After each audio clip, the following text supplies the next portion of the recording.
Bom dia a todos. 9h vamos lá começar. Obrigado por todo mundo estar aqui de novo no domingo.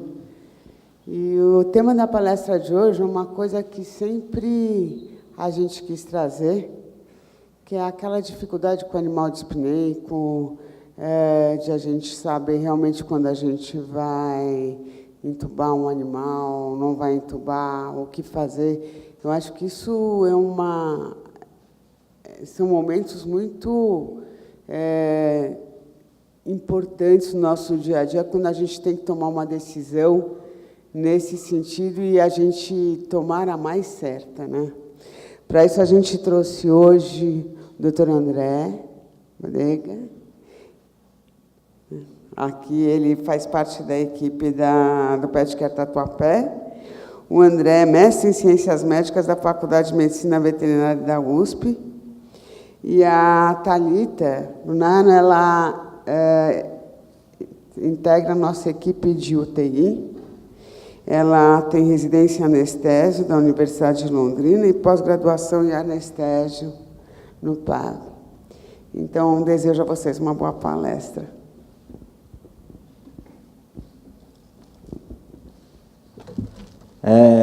Primeiramente, bom dia a todos. Gostaria de agradecer o PetCare pelo convite. É um tema bastante comum no dia a dia nosso, do dia a dia da clínica. E o objetivo principal nessa palestra é a gente tentar ver o que a gente pode fazer na clínica, com os recursos de clínica, para encaminhar um paciente para uma intervenção de UTI ou de internação que seja. O que a gente nota na rotina é que muitas vezes o paciente ele chega para a gente muito descompensado. E algumas coisas a gente já poderia ter feito antes, para melhorar o prognóstico desse paciente. E trabalhando um pouco nesse sentido que a gente formulou essa palestra, baseado no que a gente vê de rotina clínica dos parceiros que nos encaminham, tá? Eu gostaria, além disso, eu gostaria de agradecer a minha equipe do Tatuapé que veio, que é a melhor equipe de veterinários do mundo. Eu sempre acho isso, né, que é a melhor do mundo. Bom, vamos lá. Eu sempre começo com um objetivo básico do que é o foco da nossa palestra. Então, os objetivos principais é realizar uma boa triagem do paciente, é o ponto-chave, talvez, de tudo que a gente vai falar aqui. Identificar princípios básicos de ABC do trauma e a estabilização do quadro clínico, e aí sim, confeccionar ou encaminhar esse paciente para um tratamento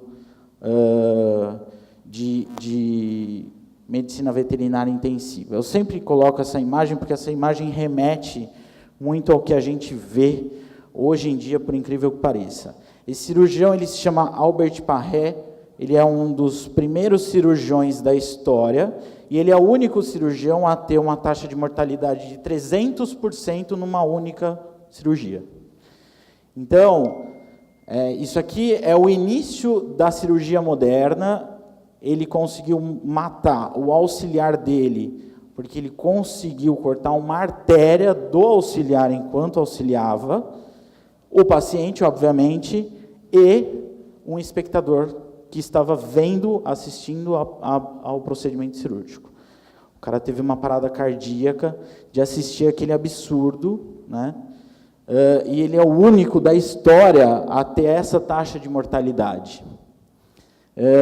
E isso aqui estampa um pouco do que a gente tem hoje, dos quadros infecciosos e dos pacientes que chegam para a gente ainda com choque séptico, que ainda chegam para a gente em choque hemorrágico, porque muitas coisas, por incrível que pareça, não mudaram dessa foto.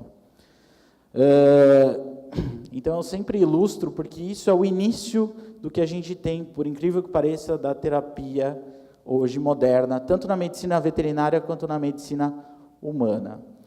Bom, falando um pouco de triagem, a triagem ela começou Em meados do século XVIII e século XIX, durante os períodos de guerra, e por que se fazia a triagem? Porque se eu tinha 2 soldados, um com 3 balas, outro com 2, eu socorria o que estava com 3. Eu tinha pouquíssimo recurso. Então, eu tinha que priorizar o meu atendimento. Isso foi o primórdio da nossa triagem.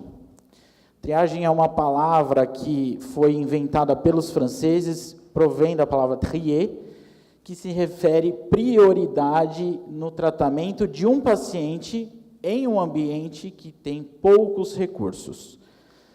Hoje a gente tem mais recursos, mas a triagem ainda é importante de ser feita. E por que a triagem é importante de ser feita? Porque no ambiente de recepção, a emergência nossa é diferente da emergência do tutor. Se o tutor ele tem agendado um médico para ele às 14h, ele chegou a 1h, o animal está em emergência. Seja dermatite, seja edema pulmonar cardiogênico. Tá? E para a gente não é emergência. A gastroenterite é sempre o meu exemplo clássico. A gastroenterite, enquanto ela suja só um lugar, ela não é emergência. Quando ela suja a casa inteira do tutor, ela é emergência. E se tem uma estria de sangue, mais emergência ainda. E essa gastroenterite, ela pode ter começado agora, ou ela pode ter começado há 2 semanas, mas hoje ela virou emergência. Por um motivo ou por outro. Pode ser porque ele arrumou horário para levar ao veterinário, pode ser porque apareceu uma estria de sangue, pode ser porque parou de comer. Agora é emergência. Então, esse tipo de queixa do tutor é muito importante a gente abordar, por incrível que pareça, e muitas vezes isso é deixado de lado na sala de emergência.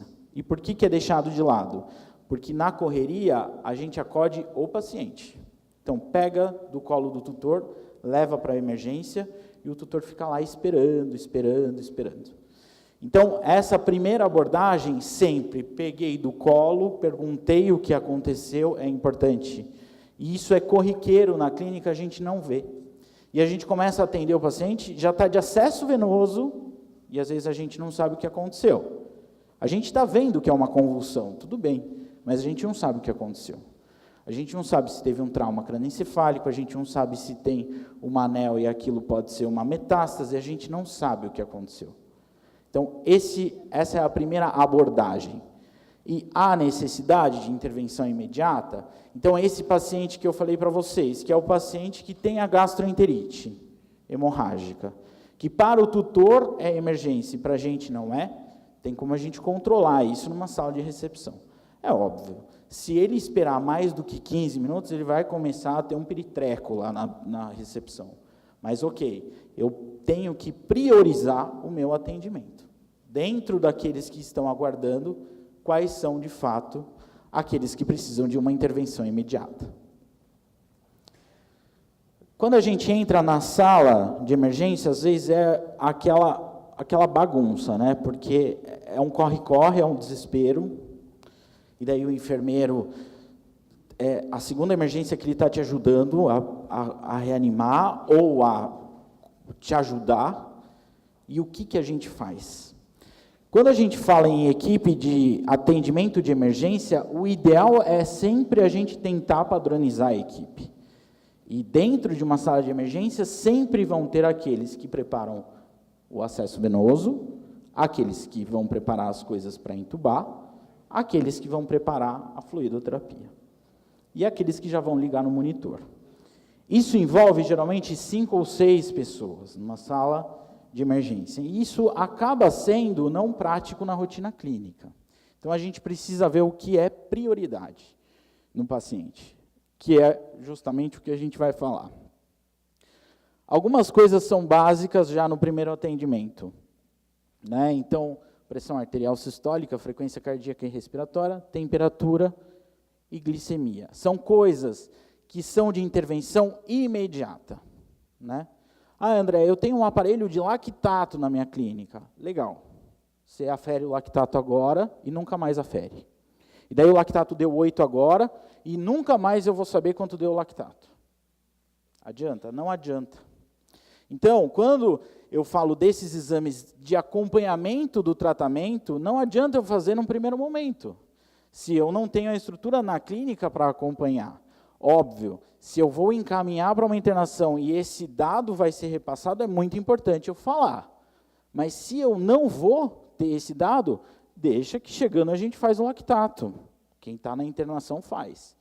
Porque senão não adianta. E aquilo vai assustar o tutor. E não vai adiantar de nada naquele momento. Tá? Então, isso é muito importante. E eu falo da glicemia porque glicemia é uma coisa que, a partir do momento que ela está extremamente baixa, é algo que eu consigo intervir na clínica, antes de eu encaminhar o paciente. Pressão arterial sistólica é algo que eu consigo começar uma intervenção na clínica, porque quanto mais tempo de hipotensão, maiores os danos a longo prazo. Isso aqui é um protocolo que a gente tem de prioridade de atendimento, então, dentro de um ambiente hospitalar ou um ambiente clínico. Tá? Então, a gente tem o paciente número 1, é o paciente que já chegou em parada cardiorrespiratória. O paciente número 2 é o paciente em emergência. O 3 é em urgência, o 4 não urgente e o 5º é rotina. Qual a diferença deles? O paciente em parada, por si só, ele precisa de uma intervenção imediata. Imediata. Não é sentar, abrir ficha e o cachorro lá parado no colo do tutor. Não. Esse é aquele que a gente precisa agora intervir. Agora. Então, o cara entrou na clínica, entrou no hospital, você vai ter que começar já o teu protocolo de reanimação cérebro-cardiopulmonar. O paciente em emergência é o paciente que ele precisa de uma intervenção em, no máximo, 5 minutos.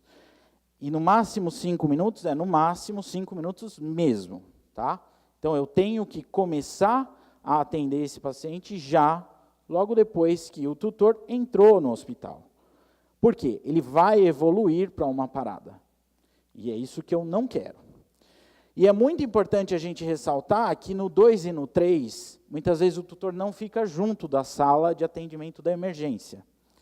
Né? Primeiro porque não quer ver, porque vai estar extremamente bagunçado, porque a gente vai estar correndo atrás do paciente. Tá? Primeiro porque ele não gosta de ver entubar, ele não gosta de ver pegar acesso, porque para ele aquilo é sofrimento. Então, muitas vezes, ele não fica na sala, ele fica aguardando.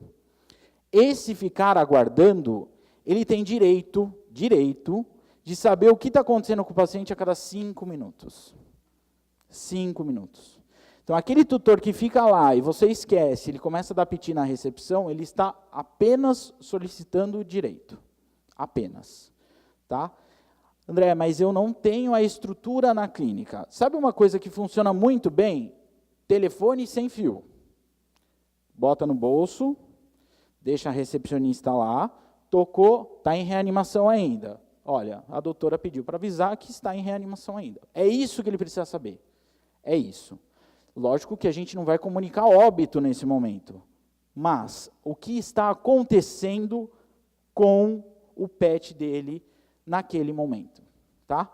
Então, isso é importante. Tanto na emergência quanto na urgência, o tutor tem obrigação, aliás, direito de saber o que está acontecendo a cada 5 minutos. A urgência é o paciente que pode ser atendido em até 20 minutos. É o paciente que ele não tem nenhuma alteração nesse momento de parâmetros, mas que ele pode evoluir para uma alteração de parâmetros a qualquer momento. E o que eu tenho de exemplo, talvez mais clássico, que a gente tenha na urgência, são as piometras abertas, especialmente. Então, é um paciente que ele precisa de um tratamento, ele vai precisar ser submetido a um procedimento cirúrgico, mas dá tempo de eu estabilizar. Diferente da piometra fechada, que já está virando choque séptico, sepse, que aí sim é uma emergência. Tá? Então, isso também difere do atendimento e do tempo que esse tutor pode esperar. O atendimento não urgente é aquele atendimento que não envolve risco, tá? Mas envolve desconforto. Por exemplo, uma piodermite que tem um prurido intenso. Não envolve risco ao paciente a um primeiro momento, mas envolve desconforto. Então, eu tenho que fazer esse atendimento o quanto antes. E a rotina é aquele paciente que chega para a gente no sábado de manhã, porque é o horário que o tutor consegue vir. Então, ele coça o ouvido, mas já faz 5 meses que coça o ouvido. Ele altera o apetite, mas hoje ele comeu bem, ontem ele não comeu, anteontem ele comeu, não tem nada, ele sempre foi assim. Vacina, isso é a rotina. A rotina é o paciente que ele vai ser cuidado agora, porque o tutor tem disponibilidade de trazer agora. Tá? Por isso. Senão ele ia ser cuidado amanhã ou na segunda-feira. E o porquê que a rotina não estressa? Porque na rotina eu estou desprendendo um recurso, muitas vezes, para prevenir uma doença. Haja visto a vacina. Então, eu pago pela vacina na expectativa de eu não ter que desprender recursos mais tarde ou não perder o meu pet mais tarde. A diferença de eu encaminhar para a UTI é justamente essa. Porque na UTI eu já estou remediando. Eu já estou tratando de um paciente grave. E o meu desprendimento de recursos é diferente. Ele é muito mais alto e talvez eu não consiga ver o resultado que eu gostaria. Então, isso causa um estresse gigantesco, porque é incerto. O que eu falo sempre da UTI é que quando um paciente vai para a UTI, é diferente de eu comprar uma televisão. Porque se eu vou comprar uma televisão 4K, eu tenho certeza que eu estou adquirindo uma televisão 4K, eu vou ligar lá na tomada e vai ter uma imagem excelente. Se eu encaminho para a UTI, eu não sei o que vai acontecer daqui 10 minutos. Né? Não estou falando da gente, eu estou falando do tutor. E isso causa o maior dos estresses dentro da rotina, tanto do encaminhante, quanto da rotina de UTI por si só. Do exame físico geral que a gente tem nesse paciente em emergência, o que é esse paciente em emergência? Esses dados, eles podem ser achados, essa tabela ela pode ser achada no Small Animal Critical Care, que a gente tem de livro, é quase uma bíblia da medicina veterinária intensiva. Então, lá vocês têm um compêndio de tudo o que tem que ser feito no momento de emergência. Hipovolemia, coisas bem assim, básicas, que é legal a gente ler e muito bem explicado. Lactatemia, gasometria, tudo isso tem descrito lá. Então, geralmente, esse paciente que chega na emergência é um paciente com estado mental comatoso ou semicomatoso, as mucosas pálidas, perláceas ou congestas, um TPC acima de 2 segundos, uma frequência cardíaca para gatos acima de 220, para cães de pequeno porte acima de 160, grande porte acima de 100, uma frequência respiratória acima de 40, uma qualidade de pulso ausente ou fraca, uma pressão sistólica abaixo de 90 e um lactato acima de 2,5. Nesse momento, o lactato é bom. Tá? Quando eu falo do lactato, a doutora Thalita vai comentar um pouco do lactato, mas lactato não é aquela amostra de sangue que eu coleto, espero 2 horas, e daí, esqueci de rodar o lactato. O lactato vai dar 18 dessa amostra. Tá? Então, quando a gente fala em lactato, é coletar e já fazer. Tá? Então, é esse lactato que eu estou falando, esse lactato colhido num primeiro momento. Falando um pouco de ABC do trauma, então, esse paciente ele chegou, ele está em intervenção, qual a minha prioridade de intervenção? Na medicina humana, a gente vai até o E do ABC do trauma. Então, a gente tem A, B, C, D, E. O E, na veterinária, eu vou explicar para vocês, a gente não usa com frequência. Tá? Mas o restante a gente usa. E antes de fazer ABC do trauma, uma coisa extremamente importante é eu ter um acesso venoso desse paciente. Tá? André, eu estou encaminhando um paciente em emergência e eu fiz uma atropina intramuscular. Não adianta. Eu preciso de intervenção imediata. Eu preciso do agora. Então, o acesso venoso, ele é importante. André, eu não consigo pegar com o catéter 20. Não precisa. Pega com 24, vamos repor a volemia e depois a gente troca esse acesso. Não tem problema. Mas o acesso venoso é importante. Mais do que importante, o acesso venoso é o foco de sepse em 70% dos pacientes de UTI humana. Imaginem os quantos nossos que não viram sepse, com aquele pelo, com aquele sangue coagulado no esparadrapo e etc. Tá? Então, a limpeza do acesso venoso é extremamente importante, porque se o paciente ele não tem leucocitose, ele sai com leucocitose. E de onde está vindo esse processo inflamatório? Né? Ou aquele flegmão próximo ao acesso. A gente acaba desencadeando um problema, quando a gente tem um acesso venoso mal pego. E tem tutor que fala, ai, raspe o quanto menos, só raspe em cima. E daí raspa só o lugar onde está o acesso, mas embaixo tem pelo. A bactéria, ela escolhe, né? Então, ela só fica embaixo. Onde eu tirei o pelo, com certeza ela não sobe. Né? Então, assim, o que eu sempre falo para o tutor é, pelo cresce, vida não volta. Então, vida não volta e sepse é quase irreversível. Então, vamos optar por raspar toda a volta do membro, tá? Toda a volta. Caiu sangue, tira e pega um novo acesso. Se é aquele esparadrapo, eu falo a palavra porco, é aquele esparadrapo que está com sangue mesmo, aquilo ali é um meio de cultura ideal para uma bactéria. Tá? Então, o acesso aí tem que ser limpo. No PetCare, a gente tem um padrão de acesso. Então, são 5 esparadrapos, 5 gases, todos os acessos, quando eles são retirados, ou Y, quando é retirado do paciente, é acoplado uma agulha na ponta. Por quê? Para a gente prevenir quadros de infecções em decorrência de um acesso venoso. Tá? Então, é um problema mais sério do que a gente imagina, o acesso venoso mal pego. Fora que eu tenho o risco ainda de extravasar a medicação subcutâneo, enfim, né? Todos os outros problemas que a gente já sabe. Bom, com o acesso venoso pego, eu consigo, então, começar, isso tudo eu fiz uma questão de 2 minutos. Né? Então, agora, a primeira coisa é fornecer oxigênio para esse paciente e verificar se eu tenho obstrução de via aérea.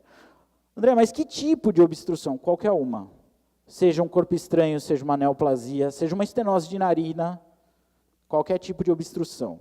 E a obstrução, ou a via de administração desse oxigênio, vai depender disso. Adianta eu colocar oxigênio na máscara de um pug com estenose de narina? Não, não adianta, certo? Então, olhar para o paciente, olhar para a via aérea, faz com que a gente tenha uma melhor intervenção nesse primeiro momento. São coisas básicas e que a gente, às vezes, nem nota na hora que está na emergência. E isso é importante. A primeira via de fornecimento de oxigênio é sempre a máscara ou a sonda. Sempre. A não ser o paciente que está em parada respiratória, obviamente, que precisa de uma intubação. Mas a primeira, aquele pug, aquele bulldog francês extremamente dispineico que eu estou atendendo, a primeira via de administração é máscara e sonda de oxigênio.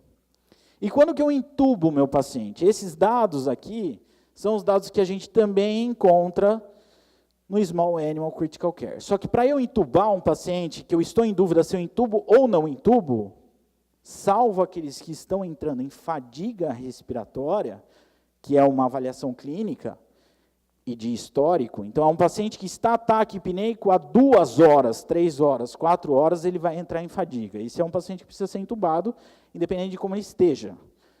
E eu sempre falo para o tutor, ele fala assim, mas precisa intubar? Precisa.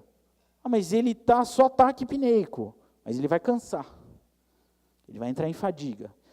E eu sempre falo da panturrilha também. Então, eu vou, hoje, na academia, e eu não vou faz 2 anos, e eu vou resolver fazer 50 movimentos de panturrilha. Amanhã eu não levanto, óbvio, porque fadigou.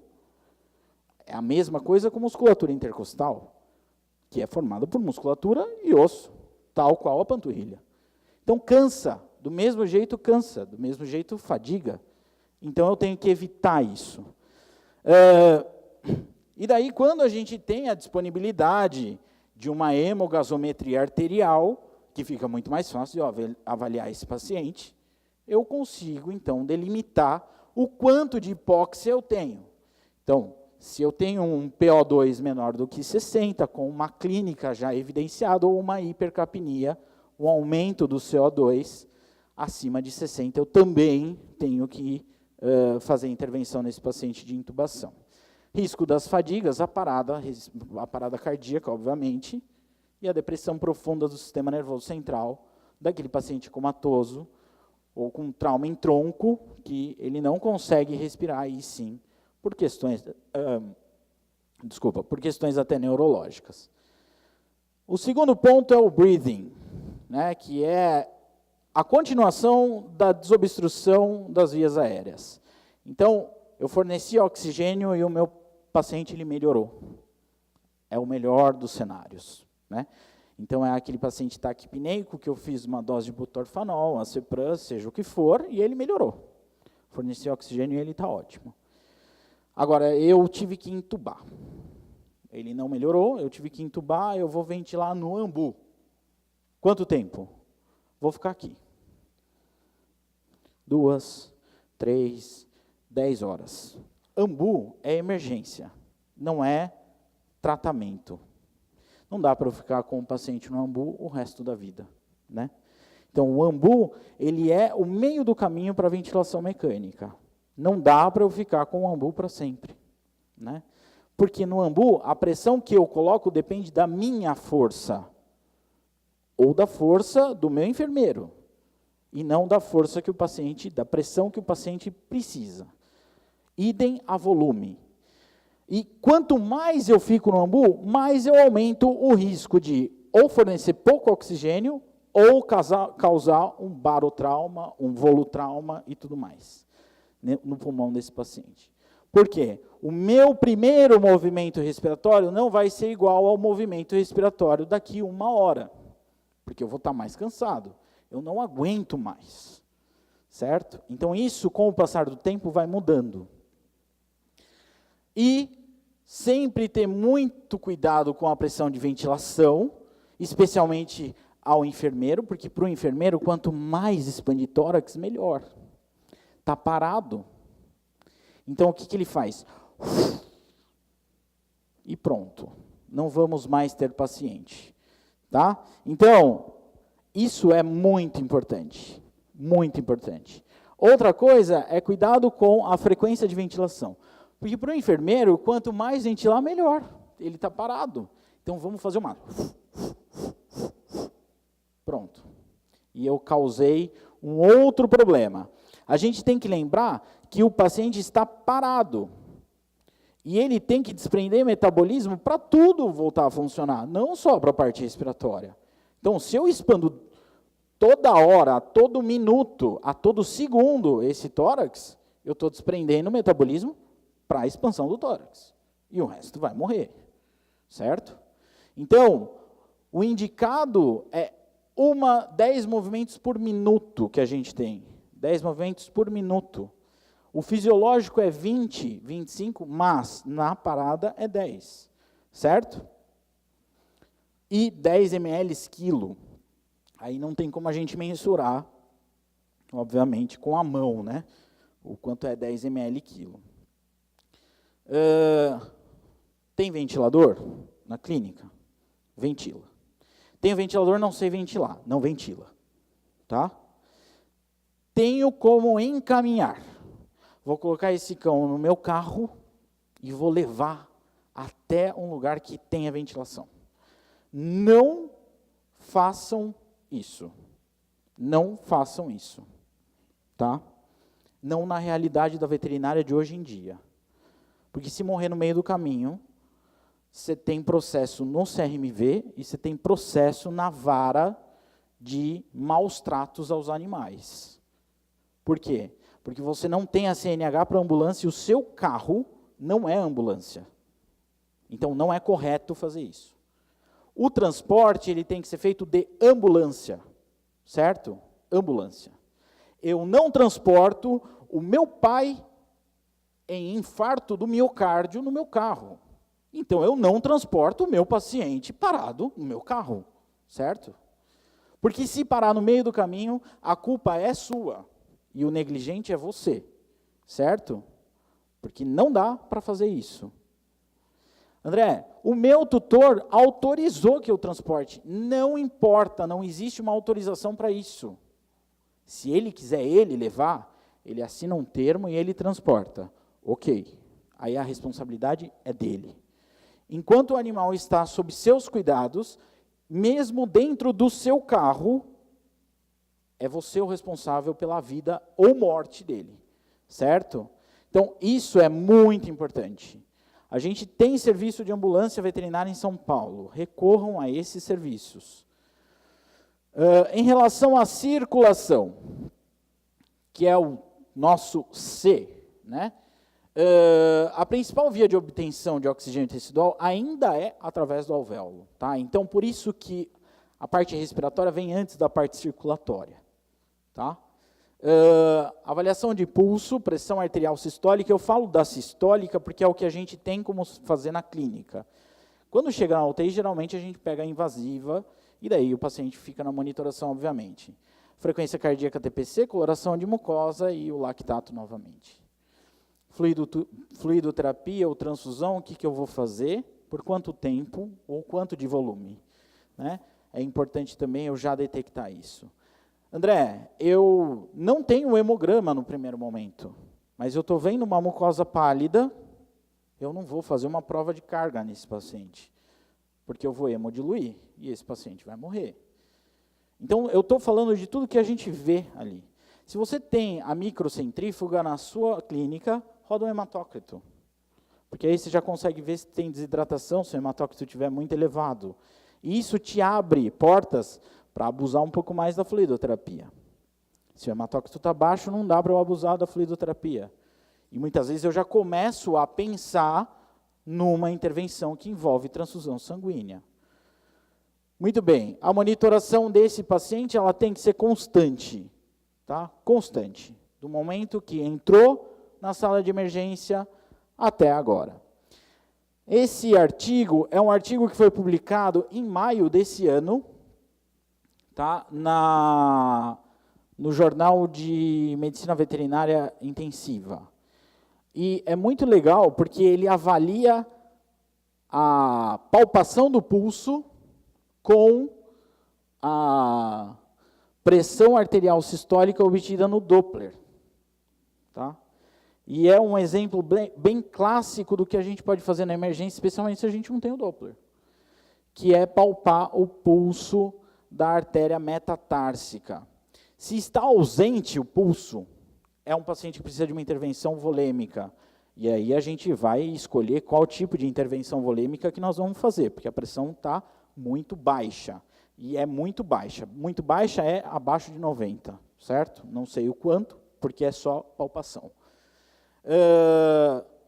Porém, muitas vezes, se a gente palpa o pulso, a gente pode ter um paciente hipotenso, mas que está...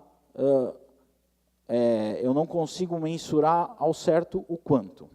Então, isso é válido para aqueles que não têm pulso em artéria metatársica, certo? E é uma coisa que dá para a gente fazer já na intervenção imediata, que é palpar o pulso, que é uma coisa fácil.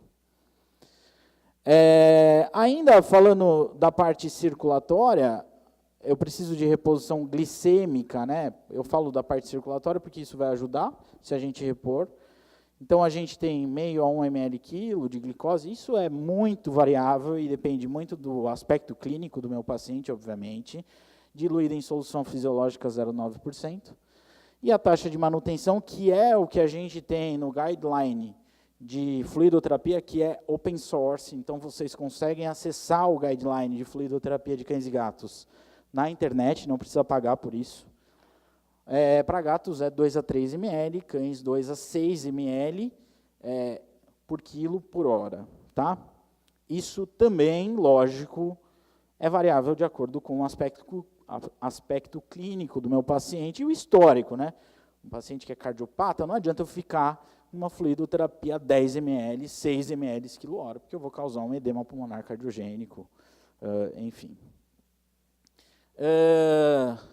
Sobre hipovolemia e hipotensão, isso aqui a gente tem que tomar muito cuidado na clínica, tá? Porque às vezes o paciente chega para mim ou encharcado, ou ele chega para mim ainda desidratado. Então isso tem que ser feito com muito cuidado, né? Eu coloquei solução fisiológica, mas é Ringer lactato aqui, vocês corrijam por favor. 10 a 30 ml quilo, em 10 a 15 minutos. Isso se chama prova de carga ou desafio hídrico, né? Isso se faz o paciente sabidamente desidratado, que tem hipovolemia por desidratação, tá? Não é o paciente que tem hipovolemia por anemia, certo? Não é esse o paciente que eu vou fazer isso. E está na moda, vem aumentando a moda do uso da solução hipertônica, né? Por quê? Porque a solução hipertônica foi um achado brasileiro e foi o maior erro de pesquisa brasileiro que a gente teve, que deu certo. Né? Então, a gente tinha a residência no HC na década de 80, e um residente trocou a bolsa de soro do paciente de 0,9% a 20% de NaCl. E, milagrosamente, esse paciente melhorou. Estava em choque séptico e melhorou. Tomou primeiro um carca, mas depois virou linha de pesquisa. Isso perdura até hoje. Tá? Qual que é a vantagem da hipertônica? A vantagem da hipertônica é que eu consigo, com ela, reduzir alguns mediadores inflamatórios no paciente em choque, especialmente choque séptico. Tá? E como ele é um cristalóide e não um coloide, a molécula não tem aquele tamanho gigantesco do coloide, então ele não piora a inflamação, como é o caso dos coloides, haja visto Voluven. Tá? Só que a gente tem que tomar muito cuidado no uso da solução fisiológica 7,5% da hipertônica, porque eu posso matar o meu paciente. Porque se eu jogo o sódio para dentro da célula, o potássio tem que sair. E se o potássio está baixo, ou se o potássio está alto, eu faço essa troca e o paciente descompensa e para. Então, para eu usar solução fisiológica 7,5%, primeiro, o meu paciente ele tem que estar hidratado. Não adianta eu puxar do interstício líquido se eu não tenho líquido no interstício, certo? Porque é uma solução hipertônica. Ela vai jogar o líquido para dentro do vaso. E não adianta eu fazer solução hipertônica no paciente que tem descompensação de potássio, certo? Porque esse paciente vai evoluir muito mal. Então, para eu usar, eu tenho que ter em mãos a dosagem de sódio e a dosagem de potássio, pelo menos. E como que eu preparo? É uma solução barata, porque envolve uma solução fisiológica de 20%, e a solução fisiológica de 0,9%. Para uma explicação lógica, para essa solução chegar a 7,5%, primeiro que a dose que esse paciente tem que tomar é 4 ml quilo. 4 ml quilo, certo? Então, num paciente que pesa 3 quilos, certo? Ele vai ter que tomar 12 ml de solução fisiológica. 1/3 desses 12 ml tem que ser de solução a 20% de NaCl. E os outros 2/3 a 0,9%. Certo? André, e se eu inverter? Se eu inverter, eu mato o meu paciente. Certo? Então, muito cuidado. Para ficar mais lógico, o que eu faço? Se eu tenho duas partes de 0,9% e uma parte de 20%, somando eu tenho aproximadamente 22%, certo? 20 mais 0,9 mais 0,9. Dividido por 3, dá aproximadamente 7,5%, certo? Então fica mais lógico, e quando a gente usa lógica, o risco da gente cometer erro é menor. Bom, temperatura e pressão são diretamente proporcionais. Então não adianta eu fazer 5 provas de carga e o meu paciente está com temperatura 35, tá? Não vai subir essa pressão nunca. Então, aquecimento faz parte do atendimento emergencial? Sim, faz parte. E não é o aquecimento só colocando cobertor, porque esse paciente não tem metabolismo para produzir calor. Então, você tem que fornecer calor para ele, certo? Seja com a luva de procedimento aquecida com água, seja com o equator, que é o que a gente tem no pet care, certo? Que é um tubo de ar quente que sai como se fosse numa almofada, então o paciente ele fica aquecido e a gente consegue controlar a temperatura. Lembrando só que temperatura e pressão são proporcionais até dentro da cozinha, né? Então, sempre que eu me questionar a respeito da temperatura e pressão, eu lembro da panela de pressão. Panela de pressão nada mais é do que um aparelho que a gente eleva a temperatura, e daí a gente eleva a pressão, e a gente eleva a pressão e eleva ainda mais a temperatura, certo? E esse cozimento ele ocorre de forma mais rápida, certo? Então, são diretamente proporcionais. Eu tenho que elevar uma para elevar a outra.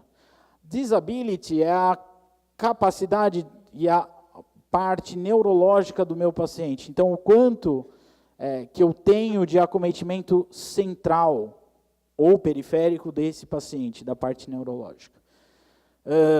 Então, é um paciente que tem histórico de hipertensão, é um paciente que tem neoplasia intracraniana, é um paciente que tem tríade de Cushing, que não tem nada a ver com o hiperadreno, tem a ver com a parte central. Então, ele tem hipertensão arterial, ele tem bradicardia, ele tem oscilação da frequência respiratória.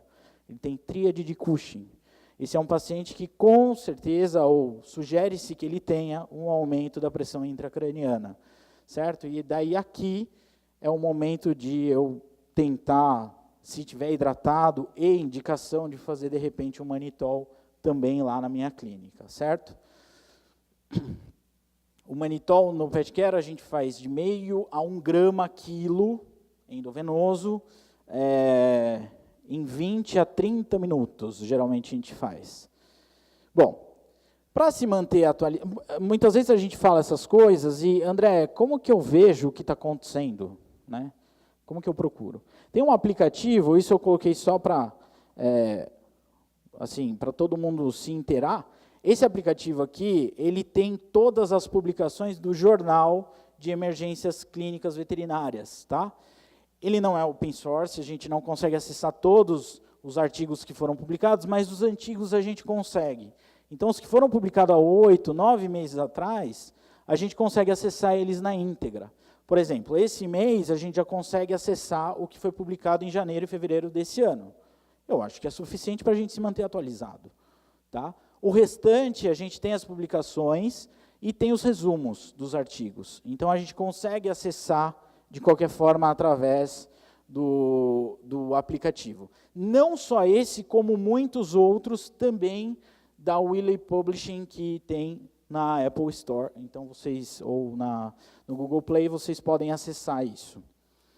Bom, estabilizei o meu paciente e agora o que eu vou fazer? Então, eu fiz ABCD do trauma. O E, exposure, que eu não citei para vocês, é que na medicina humana se perdia muito o paciente porque o paciente chegava de roupa e tinha lesões embaixo da roupa que não eram vistos na emergência. Tá? Então, o exposure era despir o paciente no momento, fazia parte do atendimento imediato, eu rasgar a roupa. É por isso que em filme e tal, a gente vê rasgando mesmo, né? Chega, já rasga tudo, picota a roupa e tal, para procurar lesões. Na veterinária, a gente faz isso às vezes. Quando? Quando a gente tem trauma por mordedura, que a gente tem que ir raspando para a gente ir procurando perfurações. Isso é o exposure para a gente. Com o passar do tempo, isso vai se tornar rotina. porque o nosso paciente hoje ele chega de roupa também. Tá? E quando você tira a roupa, você às vezes acha alguma coisa que não é da emergência, mas que requer tratamento a longo prazo. As doenças de pele, os hiperadrenos, tudo isso a gente vê quando a gente tira a roupa do paciente. Tá? Então, é uma prática que vai aparecer ao longo do tempo. Isso aqui é do uso, porque eu estabilizei o meu paciente e agora o que eu faço? Um corticoide. Né? Porque daí aguenta chegar até a UTI. Né? E daí lá eles se viram.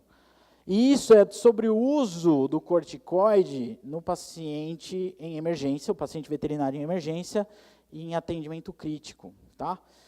Então, fala aqui as indicações e os usos adversos que a gente tem do corticoide. Então, não dá para usar corticoide em todos os casos. Né? Eu dei uma palestra recente de intoxicação num paciente internado, e uma colega que estava na plateia, ela falou assim, André, eu sempre uso corticoide quando tem intoxicação, independente do que é intoxicação. E eu nunca perdi paciente. Tanto é que eles melhoram e nunca mais voltam na clínica. Sim, eles nunca mais voltam, porque eles melhoram para sempre. Né? Então, o uso de corticoide, ele é muito controverso na rotina de emergência. A gente tem que usar com muito cuidado mesmo. Falando só das indicações rápidas, das contraindicações, porque indicação, muitas vezes a gente não sabe a contraindicação. Então, um dos principais é o TCE. Né?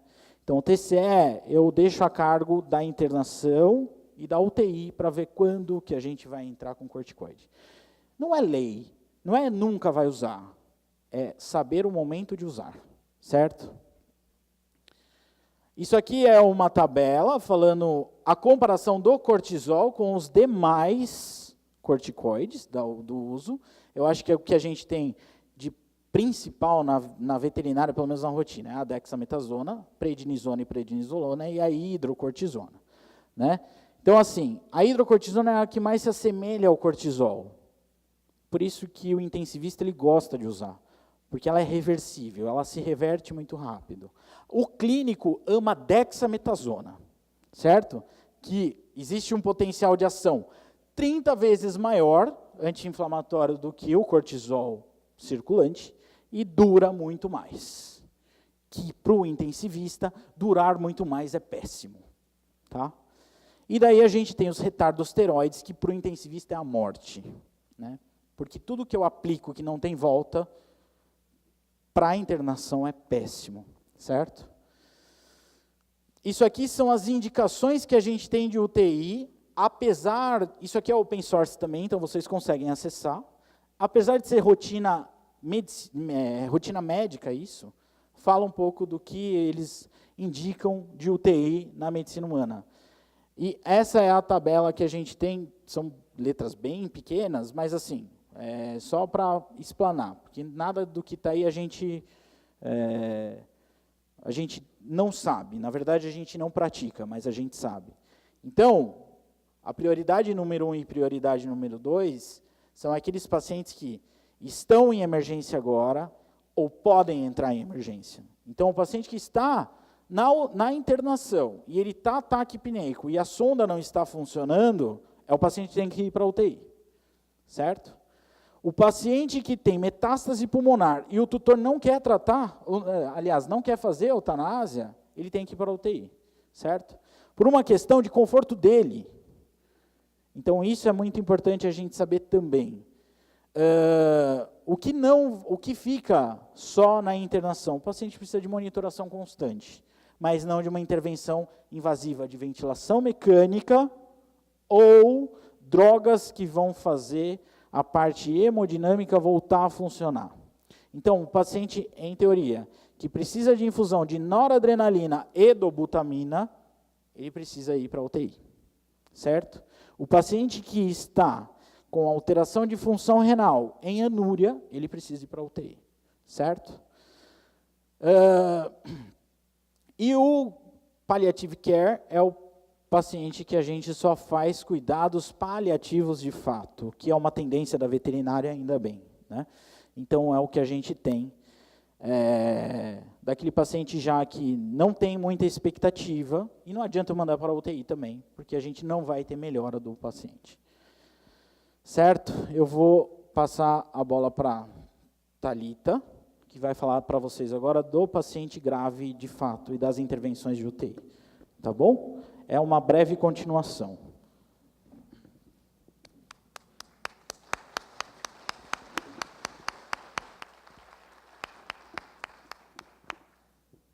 Primeiramente, bom dia. E eu quero agradecer ao PetCare pela oportunidade de estar aqui. E eu vou conversar com vocês a minha rotina, né? A gente recebe bastante pacientes graves na UTI do PetCare, e são pacientes que têm uma disfunção orgânica importante, né? Que são pacientes que apresentaram essa disfunção agudamente ou já tinham uma alteração crônica e essa alteração agudizou, né? Então, é importante que esse paciente esteja na UTI para ele poder ser tratado de uma forma precoce, de um tratamento baseado em metas, para a gente poder ter um desfecho melhor, né, para esse paciente. Eu vou falar sobre a monitoração de alguns preditores de mortalidade à beira-leito. É muito importante a gente usar esses preditores, por quê? Porque, além de predizer, né, que esse paciente está muito crítico, que ele pode desenvolver uma disfunção orgânica importante, né, que ele tem uma alteração hemodinâmica aí por vir, né, que seja uma hipotensão, que seja uma produção de urina inadequada, que seja uma diminuição de consciência importante, que vai levar ele à ventilação dentro das próximas 24 horas, e também para você falar para o tutor, né? Por que esse paciente tem chances de óbito? Qual que é a porcentagem do óbito desse paciente? Né? Um paciente que tem um trauma crânioencefálico, que tem uma diminuição de consciência importante, que tem uma concentração de CO2, de gás carbônico no sangue importante, né? Como o doutor André falou, acima de 60, que já é de se pensar em intervir, né, mais invasivamente e já iniciar uma ventilação mecânica. Por quê? Porque a gente sabe que esses pacientes são críticos e qualquer coisinha, qualquer detalhe que a gente perder, isso vai repercutir nessas próximas horas da vida deste paciente, que às vezes são reversíveis, mas muitas vezes, infelizmente, são irreversíveis.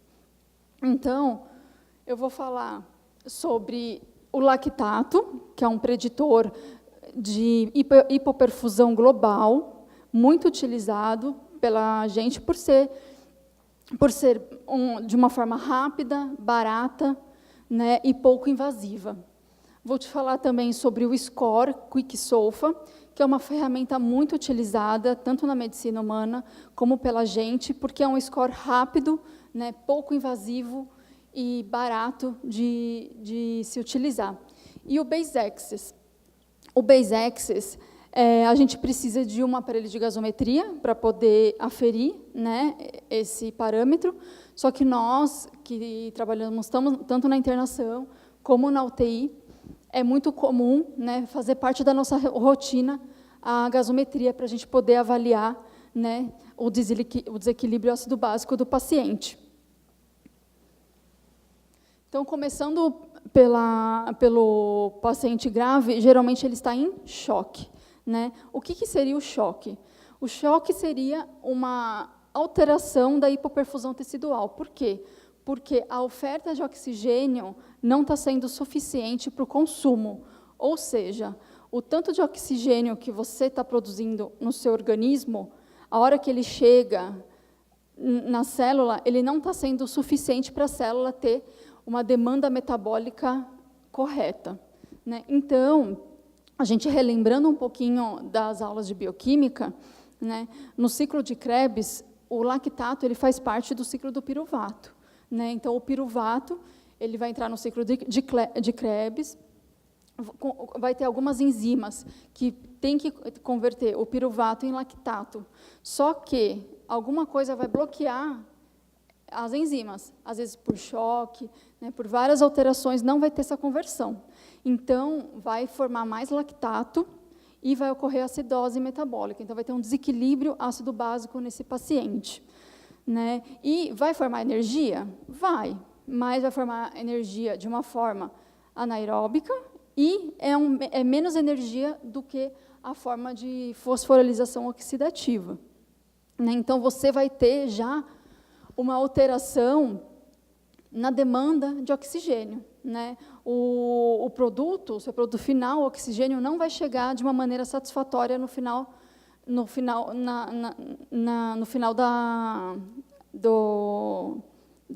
do metabolismo, né? Causando uma disfunção orgânica importante. Né? E quando a gente admite um paciente na UTI, às vezes, ele está com um lactato mais alto, mas ele está estável hemodinamicamente, tem uma pressão normal, sistólica, tem uma produção de urina normal, uma consciência normal. Só que, se a gente já prediz que um lactato está alto, a gente já é uma luz vermelha que acende na nossa cabecinha. Não, vamos tomar cuidado, porque alguma coisa de errado está acontecendo com esse paciente. Né? Então, a gente vai ter que pesquisar, né? Que seja sepse, né? Que seja uma alteração renal importante, causando um desequilíbrio ácido-básico, que seja um trauma, que seja um corpo estranho que está causando uma obstrução intestinal. Né? Mas a gente tem que... O lactato está aumentado, toma cuidado, porque é um paciente que precisa ter um maior cuidado neste momento. Né? Só que o lactato, além de ser um preditor, né, de perfusão tecidual, há outras coisas que podem alterar o lactato. Quais são essas? Né, o lactato ele pode ser alterado por algumas drogas que a gente utiliza, como adrenalina, noradrenalina. Ele pode ser alterado por um paciente que correu no parque e logo depois ele foi em atendimento, esse lactato vai estar alterado. Se ele tiver uma insuficiência hepática aguda ou uma insuficiência hepática, o metabolismo do lactato vai ficar, né, dificultoso, então ele não vai metabolizar, o lactato vai aumentar. E na insuficiência renal também. Né, o rim ele não vai excretar o lactato, porque o rim que faz esse papel, então ele também vai estar aumentado.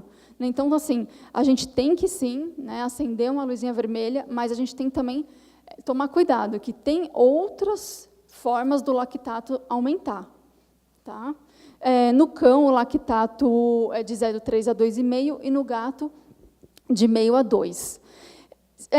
A gente sempre fala, tem estudos que falam que é melhor você coletar de uma forma de sangue arterial. Mas, se não tiver como, não tem problema nenhum ser venoso. Tem uma diferença, mas a diferença não é tão significativa assim. É que, às vezes, um paciente que chega para você está com uma hipoperfusão grave. Os membros estão gelados e você vai coletar do membro, às vezes esse lactato vai estar aumentado porque, né, não está realmente chegando oxigênio suficiente, não está, né, numa volemia suficiente para o lactato estar normal. Outra ferramenta muito importante que a gente utiliza à beira-leito, que é importante para predizer a mortalidade do paciente grave, é um score chamado Quick-SOFA. Né? Esse score ele é muito simples, né? Você pode fazer à beira-leito, assim que você admitir o paciente, porque ele não precisa de muitos dados, né? Só de alguns parâmetros fisiológicos para você determinar se esse Quick-SOFA ele é positivo ou negativo. Você precisa avaliar o estado mental do paciente que você recebeu, geralmente pela escala de Glasgow a gente faz, né, mas se está com uma consciência reduzida, ele já tem um ponto positivo. Sobre a frequência respiratória, para cães, a gente preconiza abaixo de 20 para ser normal e para gatos abaixo de 40 para ser normal. Então, se ele tiver taquipneico, né, você já pode dar também um outro pontinho positivo. E para pressão sistólica, para cães, a gente preconiza abaixo de 100 e para gatos abaixo de 80. Então, se nesse score você perceber que ele está de 2 a 3 positivo, né, ele já é positivo para um paciente grave, né? Ele já vai predizer para você que esse paciente é grave e que você precisa intervir de uma forma correta, de uma forma rápida, para o seu tratamento ser eficaz. E além do Quick SOFA, tem o SOFA. O SOFA ele é uma ferramenta mais completa, né? Ele precisa ter mais exames. Então, assim, por isso que o Quick SOFA ele é bom. Por quê? Porque você consegue fazer assim que você admitir o seu paciente, ali à beira-leito. Já o SOFA, ele vai precisar que você tenha mais exames, mais informações do paciente para você predizer a gravidade, né? Então, assim, ele é também interessante ser utilizado, só que você pode utilizar depois de 6, 8 horas e nas próximas 48 horas que você vai estar com o paciente à beira-leito, porque ele vai precisar da coagulação de plaquetas, como que estão as plaquetas, como que estão as bilirrubinas, de preferência, fazer uma pressão, aferir com a pressão arterial invasiva, que eu vou falar um pouco mais para frente, como que a gente faz na UTI, sobre o Glasgow também, e a função renal, né? Então, assim, se o seu paciente chegar para você com Glasgow de 5, e o tutor perguntar para você, né, qual é a mortalidade, né, o quanto o meu animal pode vir a óbito, você pode quantificar para ele, que pode ser 10%. Mas, se esse SOFA piorar dentro das próximas horas, você já pode quantificar para ele que a mortalidade é acima de 50%. Né? Se te ficar estável, a mortalidade varia de 27% a 35%, e se diminuir, é um bom prognóstico. A mortalidade diminui para 27%. Só que sempre é importante a gente utilizar esses preditores em conjunto, sempre utilizar uma medicina integrativa que a gente fala. Nunca utilizar apenas um preditor de hipoperfusão, por exemplo, usar só o lactato. Não, vamos sempre integrar vários preditores. A gente pode usar o lactato junto com o Quick SOFA, que é esse trabalho. Esse trabalho ele mostra que o lactato junto com o Quick SOFA, ele é bom para predizer, né, o quão o paciente está grave. Então, só para elucidar mesmo da medicina integrativa, para a gente integrar todos os preditores. Então, o objetivo deste estudo é predizer o quão só o Quick SOFA foi fidedigno e o quão o Quick SOFA, junto com o lactato, foi fidedigno. E eles chegaram na seguinte conclusão, que o Quick SOFA isolado, ele teve uma capacidade modesta de prever a gravidade dos pacientes e de prever que os pacientes iriam precisar de ventilação mecânica dentro das 24 horas na UTI. Também ele também teve a capacidade de prever a permanência maior que 10 dias no hospital. Isso, né, só o Quick SOFA isolado. O Quick SOFA, junto com o lactato, já foi capaz de prever que o lactato maior que 4, junto com o Quick SOFA de 2 a 3, vai ter 35% e 55% de mortalidade, respectivamente. E, se o animal apresenta um Quick SOFA 0 e um lactato normal, a mortalidade vai diminuir para 5%. Né? Já se esse lactato aumentar, porque é bem importante, que nem a doutora André falou, às vezes a gente mede o lactato e esquece dele. Não. A gente sempre tem que medir o lactato de entrada e ir pareando, fazendo ele seriado para a gente ver se está melhorando ou não. Então, nesse estudo, ele mostra que um aumento moderado no lactato, junto com o Quick SOFA maior que 2, ele teve de 25% e 42% de mortalidade, respectivamente. né? Então, ele concluiu que o Kik-sulfa mais o lactato, ele tem a mesma qualidade para predizer que o paciente é grave junto com o sulfa padrão. Então, se você utilizar o Kik-sulfa junto com o lactato, ou utilizar o sulfa padrão, eles têm a mesma capacidade de predizer o quão grave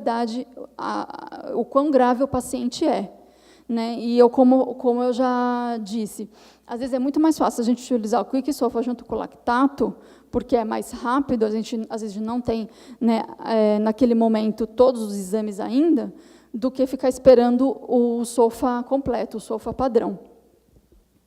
A única limitação que esse estudo, né, observou foi o quê? Que, infelizmente, o Kik-sulfa, ele não tem como ser usado em pacientes ventilados, né, porque os pacientes ventilados, eles ficam em coma induzido, então não tem como se avaliar o estado mental do paciente. Esse estudo, que é de 2015, feito pela medicina humana do Einstein, é só para realmente elucidar que o clareamento do lactato em 20% a cada 2 horas prevê que a mortalidade diminui drasticamente. Tá? Só para mostrar para vocês isso mesmo, que sempre fazer um pareamento do lactato, sempre observar o clareamento do lactato. E se esse clareamento for, né, 20% a cada 2 horas, o prognóstico melhora. Agora eu vou falar um pouquinho também de um outro preditor, que é o Bayes-Axis, né? O Bayes-Axis, ele é um parâmetro que a gente vai encontrar na gasometria. Então, a gasometria é um exame que a gente faz muito à beira-leito, né?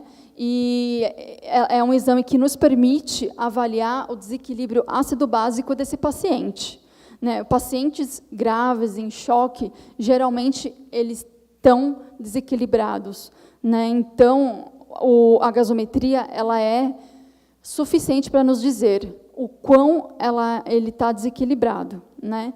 Então, esse estudo, o que ele vai falar? Ele vai falar que o Bayes Excess, junto com o lactato, ele tem um indicador melhor para predizer mortalidade. Tá?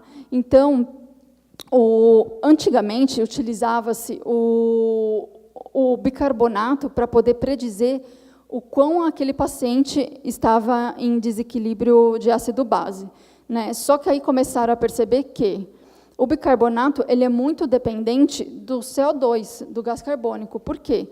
Porque o gás carbônico que carrega o bicarbonato.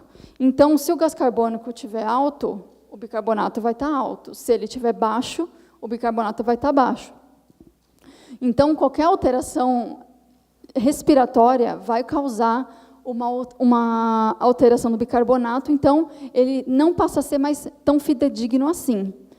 Então, a partir de 1960, eles começaram a estudar que o Bayes-Axis, que é o BE, que a gente consegue ver aqui na gasometria, BE menos 20, né, ele é um preditor muito mais fidedigno do que o bicarbonato, para predizer o quanto esse paciente está acidótico, o quanto ele está em desequilíbrio ácido-básico.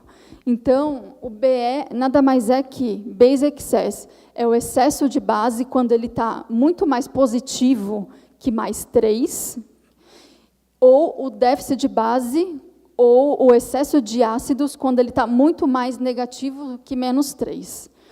Então, o BE ele não sofre a influência do CO2 como o bicarbonato sofre. Ele sofre sim, mas muito menor. E só uma limitação do Bayes Excess é que pacientes hipoalbuminêmicos, com uma albumina mais baixa, eles não vai ser tão fidedigno assim. Então, a análise desse estudo teve como objetivo, né, avaliar os valores de BE junto com o lactato. Ele conseguiu prever que o BE, no grupo de alto risco, tão negativo como o menos 8,1, né, e um de baixo risco já tinha um BE, né, próximo ao 0, que é 0,7, né, que quando está 0, ele não tem nem excesso e nem déficit de base. Então, o pH, né, geralmente vai estar normal. Então, o BE mais negativo que menos 4, junto com o lactato de 1,5, previu uma mortalidade de 50,6% e um maior uso de onotrópico. Já um BE, e além disso, o estudo também ajudou a perceber que o BE é superior ao pH, para predizer que a acidose metabólica está severa, né, e suas subsequentes complicações. E também ele conseguiu ver que uma diminuição do BE em menos 2,5, mais um lactato menor que 1, esse paciente vai ter uma mortalidade menor que 7%. Então, realmente, o Base Access é um preditor importante, né, para a gente utilizar a beira-leito para poder tratar o paciente e intervir de uma forma precoce para poder melhorar o desfecho. E lembrando sempre utilizar em conjunto, né, que seja ele o lactato com quick-sulfa, que seja ele junto com a produção de urina, com o nível de consciência, com o Base Access, né, sempre utilizar a medicina integrativa. Agora, essa parte de monitoração macrohemodinâmica, eu vou falar como que a gente monitora, né, macrohemodinamicamente um paciente na UTI. Assim que a gente admite um paciente, a gente paramenta ele, né, a gente coloca eletrodos para poder a gente ver o eletrocardiograma dele, para ver se ele tem alguma arritmia, se ele está bradicárdico ou taquicárdico, né, e procurar as possíveis causas disso. Né? Por quê? Porque a frequência cardíaca ela está intimamente ligada com o débito cardíaco. Né? Um paciente que ele tem uma frequência cardíaca alta, provavelmente o débito cardíaco dele vai estar baixo. Né?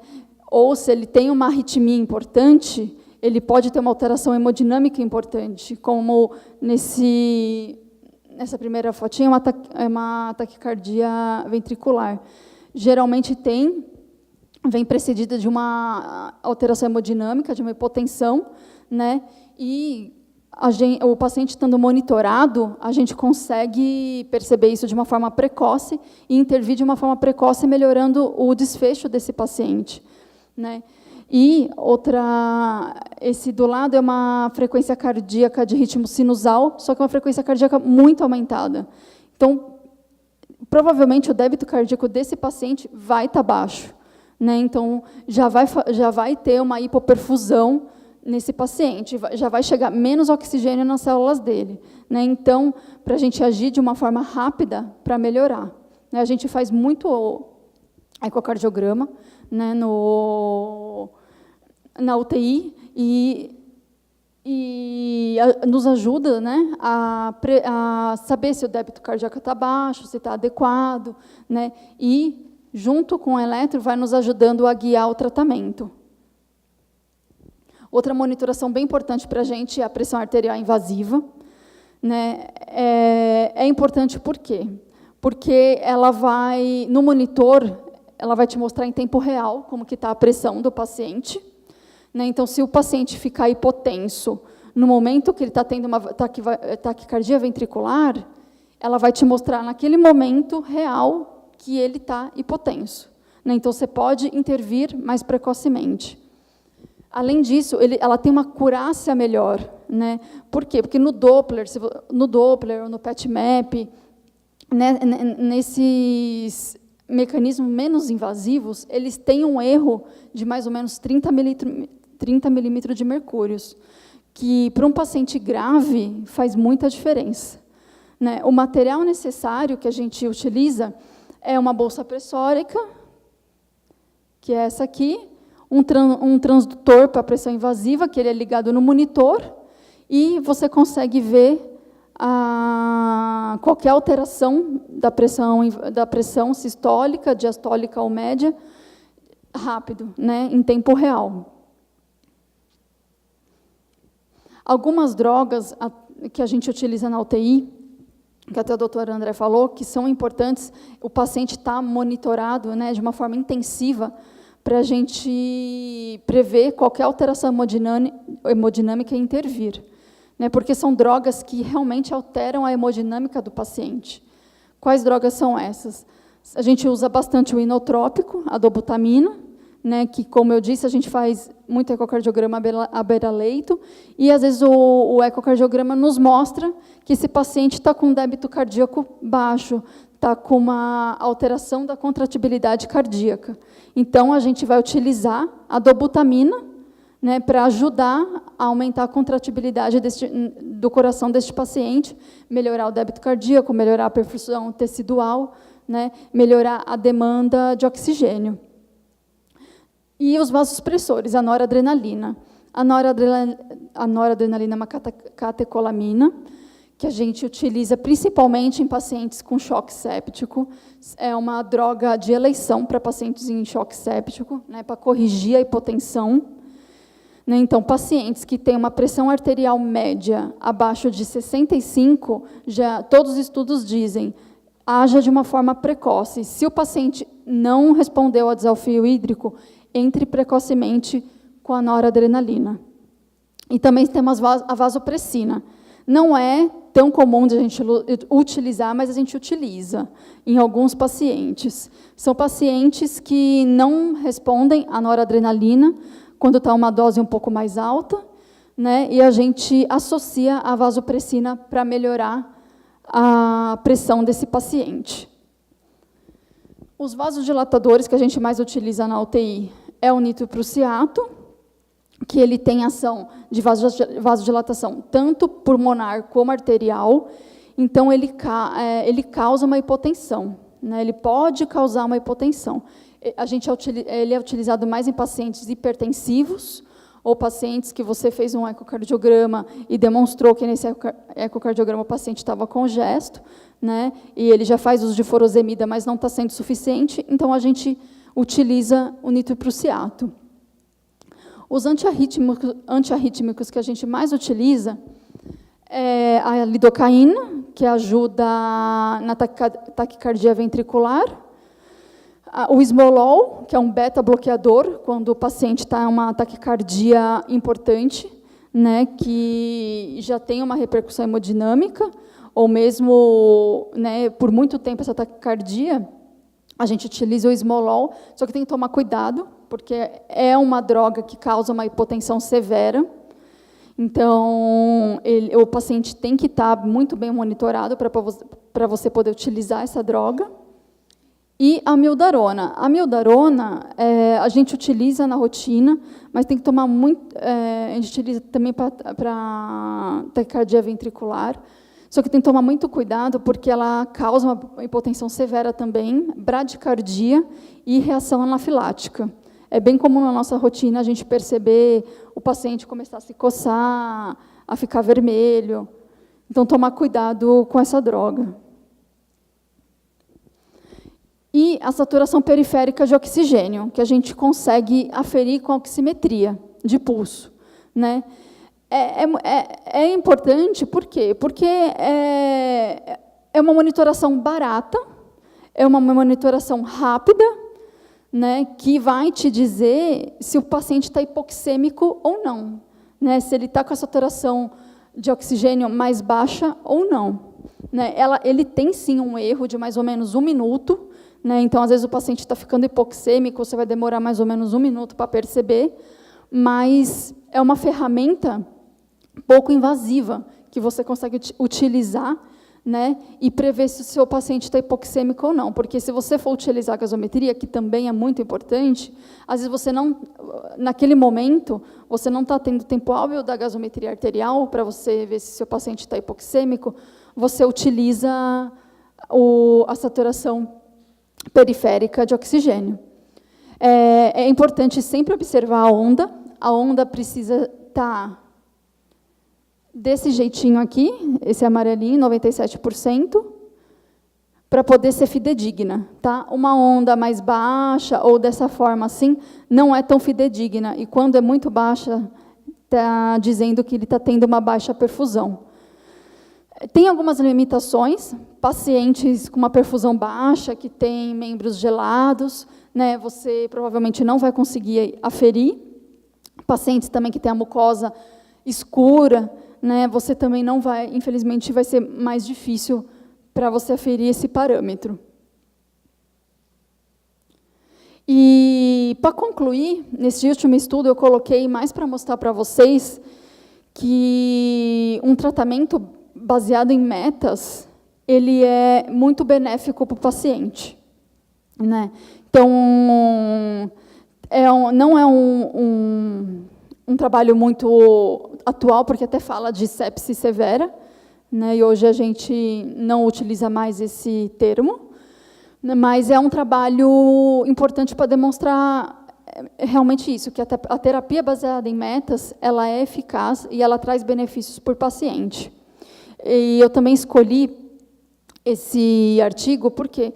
Porque 55% da mortalidade da UTI humana no Brasil é causado por choque séptico, né? E na nossa rotina, o choque séptico também, ele é muito recorrente.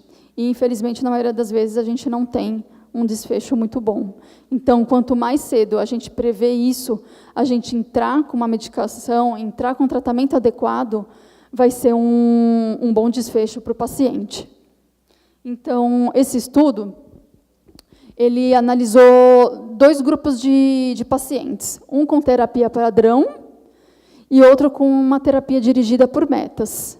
O que seria essa terapia dirigida por metas? Seria você atingir metas já preconizadas, que seria uma pressão arterial média de pelo menos, no mínimo, 65 milímetros de mercúrio, que tenha um débito urinário maior que 0,5 ml por quilo-hora, que tenha... Aqui eu coloquei de saturação venosa central, não é um parâmetro que eu falei com vocês, porque não é nossa rotina, mas a medicina humana utiliza bastante.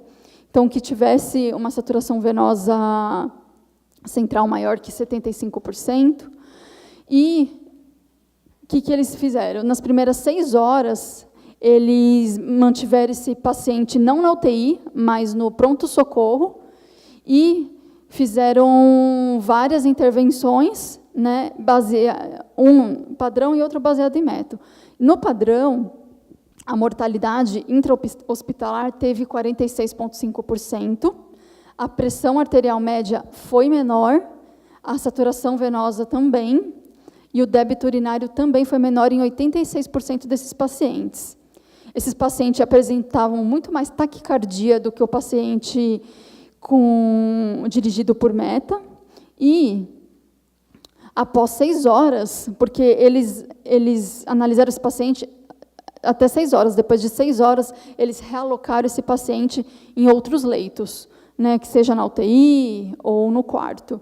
Então, após 6 horas, eles viram que esses pacientes de terapia padrão, eles receberam muito mais fluidos e muito mais inotrópicos que os pacientes baseados em metas, né? Já o de metas teve uma mortalidade muito menor, 30,5%, teve um menor lactato, né?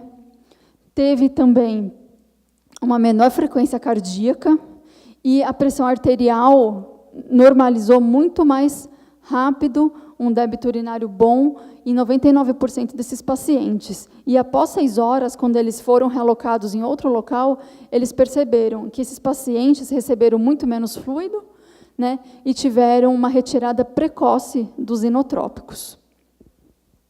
Então, para concluir mesmo, que uma terapia guiada em metas, ela é muito eficaz para o paciente, né? E sempre lembrar de a gente ter uma medicina integrativa, integrar várias ferramentas, vários preditores, para a gente quantificar a disfunção orgânica e poder intervir. Então, como conclusão,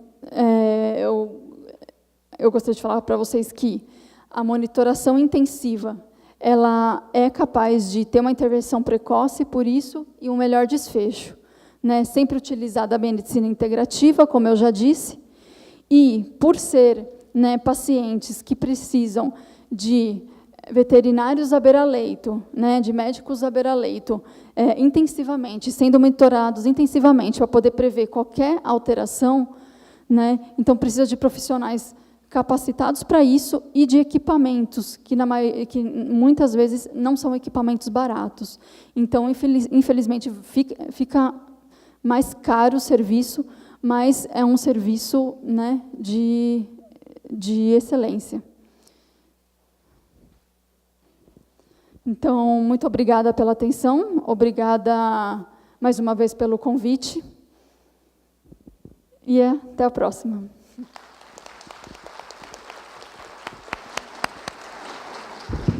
Eu vou passar o microfone, se quem tem perguntas, nós vamos passar o microfone para ele.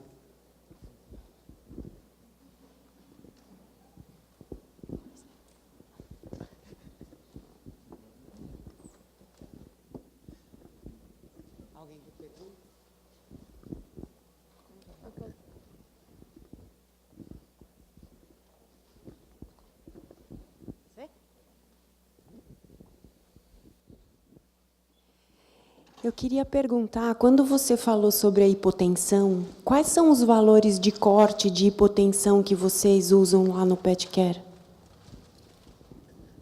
Para pressão arterial média, a gente usa 65, e pressão sistólica a gente utiliza...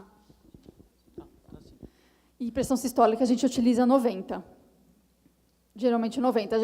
O score, né, o SOFA, né, o que SOFA fala, 100, mas a gente utiliza geralmente 90. Cão e gato? Gato depende, às vezes a gente utiliza 80. Depende da doença que está causando a hipotensão, né, que nem eu falei, depende de outros parâmetros. Mas gato a gente pode pensar em 80, mas assim, né, seguindo outros parâmetros também, como lactato, né, produção de urina, tudo isso, consciência. Obrigada.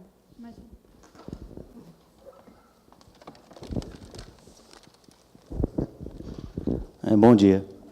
Em relação às ataques, às arritmias que vocês falaram em cardioversão química, né? Vocês chegam na rotina de vocês usar cardioversão elétrica ou a desfibrilação? Ou mais comumente vocês usam só a cardioversão química mesmo? No momento a gente utiliza mais a cardioversão química mesmo. A química é muito mais comum do que a cardioversão elétrica. Caso ela não funcione, geralmente vocês costumam usar ou não é rotina mesmo? Só a minha dúvida. Olha, todas as arritmias que a gente teve na rotina, a intervenção química foi suficiente para fazer a restauração de débito. Tá ótimo, obrigado. Mais alguém?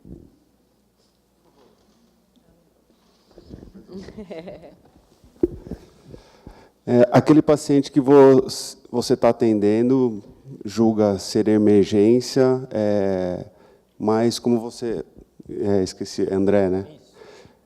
Falou, eu não sei o que ele tem, mas eu estou entrando com ele aqui. Qual o seu fluido de escolha?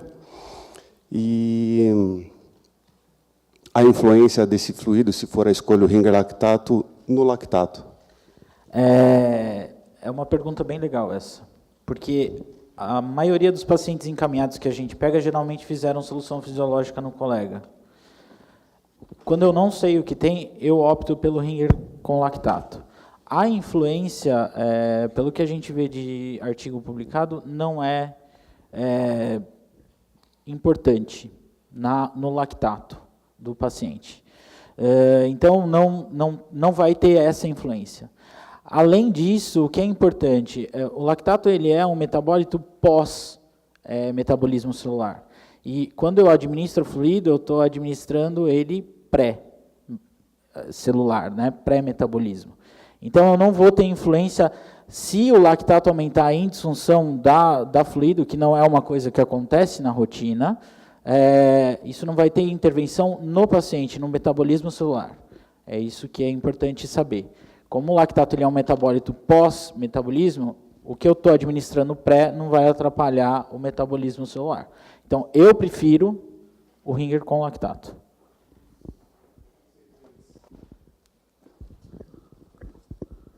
E os seriados, né?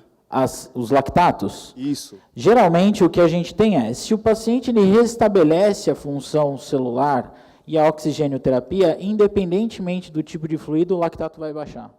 Tá?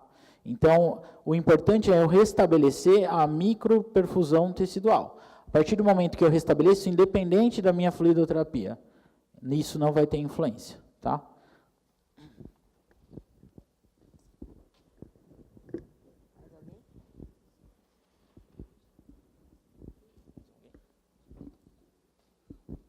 Muito obrigada, a palestra de vocês foi excelente, é um prazer ter vocês na equipe do PetCare.